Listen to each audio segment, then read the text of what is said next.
busy, cool night, our quick chili sure does hit the spot. Here's the ingredients you'll need. Don't forget to wash your hands. We're going to start out with a ½ pound of ground beef, and you're going to want to brown that in your skillet.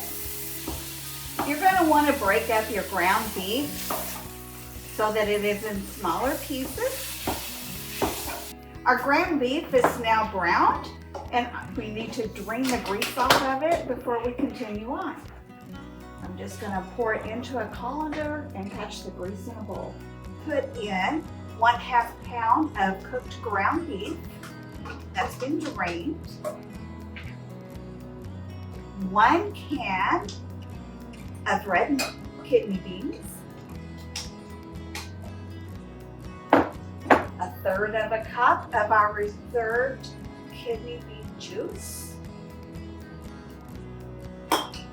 and 1 cup of tomato puree. Then we're going to add in a tablespoon of minced onion and 1.5 tablespoons of chili powder. We're going to mix this together and let it come to a boil.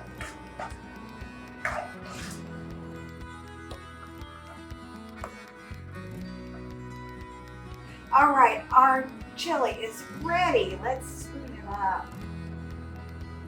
Now this makes 4 servings. A little chili in there. Let's top it with a little shredded cheese and a small dollop of sour cream. Serve that up with some whole wheat crackers and you've got a delicious meal. Enjoy. For this and more recipes, check out eatmovesave.org. Eat, Move, Save.